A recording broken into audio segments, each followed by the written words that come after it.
Introducing only 7-Eleven for a day. Let's go! Ano ba, gising na, magkukontent ka, patayo na dyan.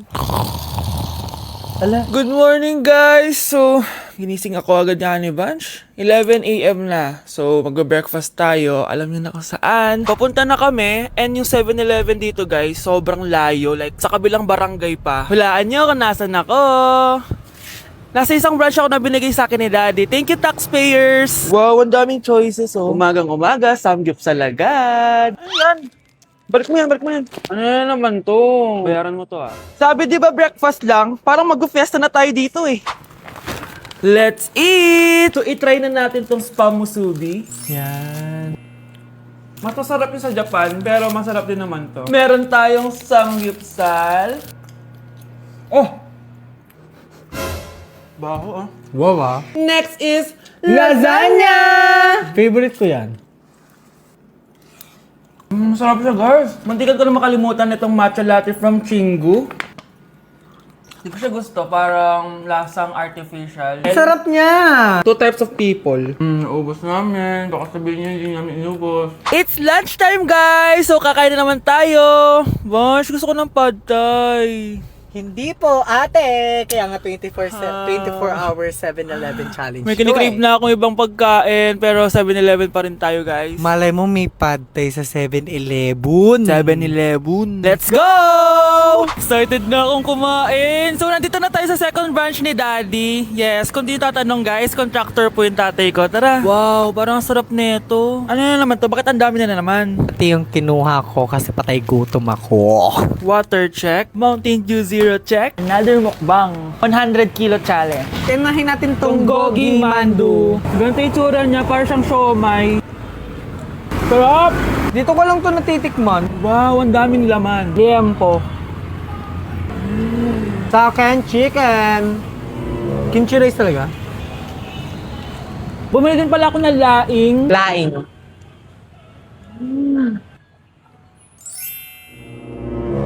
Hindi ko siya bet. Pwede dessert? May dessert pa? Busog na naman! Next Kaya stop? naman- Next stop na namin is dinner! It's dinner time! So, it's 7:17 na ng gabi and medyo nagugutom na tong tao na to. Saan kaya tayo kakain? Ayan, saan pa ba? May sisig, oh. Let's eat this. Guys, may Bicol Express. Okay, mukbang na naman. Kuya, pabili nito lahat. Okay guys, mag-haul na naman tayo, no? Tara! Guys, una natin titikman nitong chicken fillet nila. Parang, Parang family chicken nga. Sarap. mana natin ng bulgagi. Mmm. Sarap, di ba? Sarap! Unboxing! Sana secret. Oh my gosh! Ang sarap nito! Ngayon lang namin na-explore yung mga pagkain sa 7-Eleven sa Pinas. Sausaw natin to sa sabaw ng Bicol Express. Okay, next naman namin natitikman na itong sisig. Masarap naman pag maasim. Grabe guys, nabusog talaga ako, malala. Kaya naman, kung may challenge pa kayo guys, i-comment nyo lang dyan at gagawin namin yan. So yun lang guys, thank you for watching and see you on my next vlog. Wow, vlogger. Charan! May mag-uulam na naman ng itlog at sardinas for a month. So bumili ako ng iPhone 17 Pro. Sana all naka-iPhone 17. Yes guys, hindi po ako anak ng contractor. Galing po to sa pinaghirapan ko.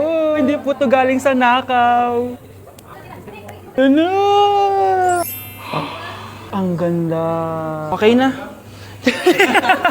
Ang ganda ng blue. Ganda ng pagka-blue niya, it's dark. Okay guys, side by side sila ng dati kong phone. Ito yung dati kong phone, medyo malaki siya. And ito na yung bago kong phone. Ayoko na sa malaki guys, kasi ang hirap niyang hawakan. So meron pala siyang cord and SIM ejector. Ang gaan niya. Satisfying part. Okay, satisfied. Wala pa akong tempered, so kailangan careful lang. Hello, hello. Eto na siya, guys. So, sa setup ko muna siya, guys. Babalikan ko kayo. So, eto na. Na-setup ko na and nandito na lahat ng apps ko. Kung makikita nyo, iba na talaga yung design niya. Siyempre, naka-iOS 26 na siya. Tignan nyo, guys. So, yung glass. Punta tayo sa camera niya. Ito yung normal. Tapos, pag pinindot ko to, grabe, sobrang ultra-wide naman nito. Ito yung quality ng front camera niya. Ganda. Tapos ito naman yung quality ng back camera niya. Grabe, sobrang linaw oh. Kita mo yung mga pores ko. Kaya naman, hindi ako mahihiyang i-flex ko to kasi galing to sa pinaghirapan ko. Yung iba kasi, mahilig mag-flex, galing naman sa nakaw. Mahiya naman kayo uy. So yun lang naman, this is my new baby and aalagaan kita. So yun lang naman guys, bye! Mga anak ko, I got a new bag! Nay? Bumili ka na naman? Ilang araw na tayong walang makain. Tapos inunan mo pa yan? Nay, nagugutom na ako. Kayong dalawa, wala kayong karapatang magreklamo ha? Alak lang naman kayo ng tatay niyo sa una niyang asawa. Tatawag ko kay tatay. Akin na yung cellphone mo. Hindi mo na ito makukuha sa akin. Ate, natatakot na ako sa kanya. Oh, eto, kumain ka na. Ate, ganito na lang ba talaga buhay natin? Hindi. Hahanap ako ng paraan para makausap si tatay. Love, padala ka naman ng 50,000, oh. Magbabayad kasi ako ng tuition ng mga anak mo.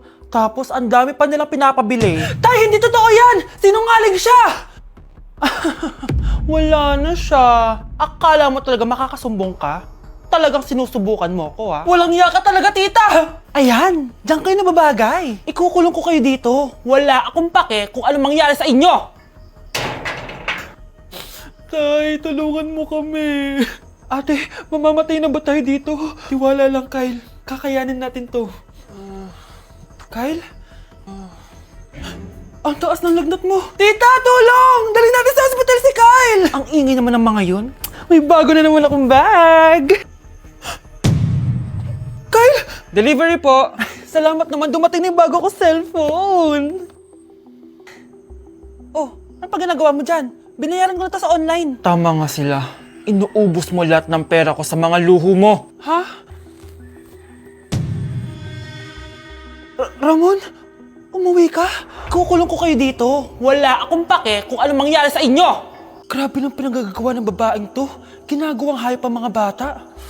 Ramon, kailangan mo nang umuwi dito. Walang iya talaga yung si Rosa. Lumayas ka na dito ah. Ayaw ko makita yung pagmumukha mo. Tsaka lahat ng mga pinambibili mo, bayaran mo to sa akin. Tapos na ang maliligayang araw mo. Tulong! Scarlett! Scarlett! Tay! Kyle! Okay na si Kyle. Buti na lang, agad niya siya nadala dito. Sorry mga anak. Kung alam ko lang, uuwi ako agad. Tay, ang importante, nandito ka na. Yay! Nandito na si tatay! Makakain na ulit tayo ng masarap, ate! Huwag kayong mag-alala, anak. Hindi na kayo malalapitan ng babaeng yon. Pangako. Sa teacher nating naging pangalawang nanay natin, Oh, Scarlett, kanina ka pa tahimik. May problema ka ba? Ano po kasi, ma'am? Family problem lang po. Oh, kwento mo sa akin. Makikinig ako. Baka may matulong ako sa'yo. Nak, ang bababa ng mga scores mo sa akin. Nangangalib kang bumagsak. Ma'am, sorry po. Dami ko po kasing inisip na itong mga nakarang araw eh. Sige, pagbibigyan kita ngayon ha. Pero promise mo sa akin na babawi ka next quarter. Talaga, ma'am? Thank you, ma'am. Babawi ako, promise. sa teacher nating hindi madamot sa grades, Okay, class. Pwede na kayo mag-lunch. Oh, hindi ka kakain? Wala po kasi akong baon, ma'am. Oh, eto. Kumain ka na, oh. Salamat po, ma'am. Magsabi ka lang sa akin, nak, ha? Hindi ka makakaisip ng maayos pag wala kang kain. sa teacher nating nagbibigay ng pagkain, sa lahat ng mga teacher sa mundo na nagturo sa amin kung paano lumaban sa buhay, Happy Teacher's Day! Like sugar on my tongue, your body so sweet. Ayan! Kaya pala ang laki ng bill ng kuryente natin. Nakabukas pala na matagal yan. Anay, uso kasi to yung sugar on my tongue. Sugar on my...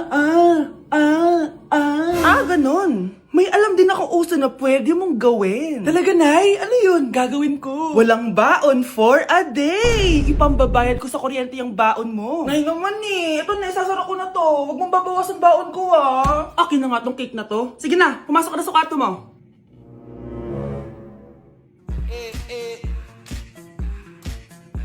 Like sugar on my tongue. Gusto ko lang maging malinaw sa inyo na dito sa klase ko, ako ang nasusunod. Naintindihan? Ma'am, ito po yung assignment ko. Anong klaseng assignment to? Parang ginawa lang ng bata. Mababa lang grades mo dito, ah. Pinaghirapan ko yung assignment na yan. Sino ang pambansang bayani natin? Ma'am, Scarlett.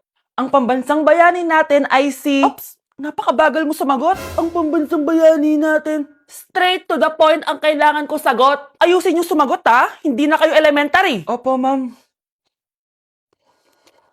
Pinayagan ba kita kumain sa loob ng klase ko? Ma'am. Akin na yan. Kung ayaw niyong binabastos kayo, wag niyo akong bastusin. Oo, be. Kain tayo sa labas mamaya, ha? Hala, galit na si ma'am. Umalis lang ako saglit, ganyan na kayo.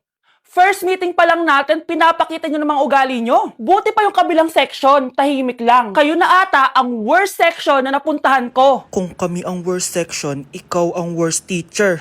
Sorry po, ma'am. At dahil dyan, bibigyan ko kayo ng maraming assignment. Ma'am? Oh, Scarlett, kamusta ka? Sana ikaw na lang ulit teacher namin. Ang sungit ng bago naming teacher eh. Hayaan mo. Next quarter, ako na ulit ang magiging teacher nyo. Talaga, ma'am? Thank you, Lord! I miss you? Sino yan, ha? May boyfriend ka na, no? Naku, sinasabi ko sa yung babae kapag nabuntis ka. Kala mo mura ang gatas at diaper? Oh, gutom ka na. Maarte ka kasi. May pagkain naman kasi kanina, di ka pa kumain. Gusto mo, may magdala pa para sa'yo. Ano ka, prinsesa? Maganda ka? Oh, masama pakiramdam mo. Ganyan talaga kapag tamad kumilos sa bahay, ha? Wala ka nang ginawa kundi humilata ng humilata. Tayo mo kaya linisin itong mga to. Hoy, babae ka. Ano, gagala ka na naman? Feeling mo siguro na bibi ka, no? Ha? Magtigil kang babae ka, ha? Dahil ko na nanggagastos sa'yo. Okay, class! Na-miss nyo ba ako? Bumalik na si ma'am! At dahil first meeting natin, hindi muna ako magli-lesson. Gusto nyo ba yon? Ma'am, pwede po kami kumain sa kantin? Sure! Oh, yung mga gustong kumain, kumain na. Gawin nyo na lahat ng gusto nyong gawin. Basta, today lang yan ha. Next week, magli-lesson na tayo. Grabe, ang bait talaga ni ma'am, no? True, be. Kaya favorite ko yan si ma'am eh. Tara na, kain na tayo. Okay, class. What is the powerhouse of the cell? Scarlett? Ano ba yun? Starts with letter M. Mitochondria? Very good! Kaya mo naman pala eh. Thank you, ma'am. O, class, mag-e-exam kayo ha. Dinalian ko na to para sa inyo. Lahat ng nasa lesson natin, nandito. Okay, get one and pass. Oo nga, ang dali lang. Makaka-perfect pa ata ako. A few moments later. Okay, time's up. Pass your papers. Wow naman, lahat kayo nakakuha ng high scores. Magaling ka kasi magturo, ma'am. Okay, class, dahil Friday ngayon, gusto ko mag-enjoy kayo sa weekends. Kaya naman, hindi ako magbibigay ng assignment. Yes, thank you, ma'am. Makakagala ako. At isa pa, class, malapit na mga anak si teacher, oh. Magli-leave muna ako ng ilang months. Ha? Habang wala ako, si Ma'am Diana muna ang papalit sa akin. Maging mabait kayo sa kanya, ha? Hi, class. Namiss niyo ba ako? At dahil first meeting natin, may surprise quiz kayo.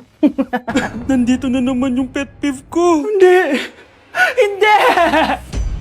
Class, may joke ako. Anong hayop ang hindi marunong magtago? Ano po, ma'am? Eh di, elepante, kasi di ba malaki siya?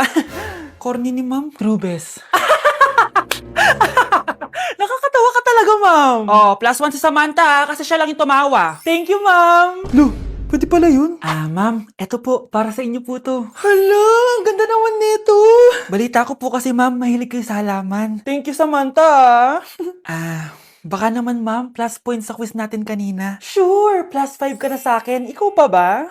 Hala siya, pasip-sip to kay ma'am, oh. Okay, class dismissed. Pwede na kayo umuwi. Ma'am, ako na po magdadala ng mga gamit nyo para di po kayo mahirapan. Hatid ko na po kayo, ma'am. Aba naman, buti pa si Samantha, matulungin. Ginagawa niya lang naman yan para magka-plus points siya. Ay, nakakainis si Samantha, no? Halatang nagpapasip-sip lang siya kay ma'am. True. Kaya siya yung top 1 palagi eh, dahil sa mga binibigay na points si ma'am. Guys, tingnan nyo. Convoy yan ng magulang ni Samantha tsaka ni ma'am. Babayaran daw si ma'am para maging valedictorian si Samantha. Grabe. Sumusobra na kayo. Okay, class, may i-announce ako. Ang valedictorian natin ay si... Sino pa ba? Eh, di si Samantha. Hala, totoo ba? Hindi ko expect. Congrats, Samantha! Ang galing nyo! Ang galing mong bumili ng grades! Ha? Scarlett, sit down! Ay, no! Convo nyo to, diba? Magkano binigay sa'yo, ma'am? 1 milyon? Wow, easy money!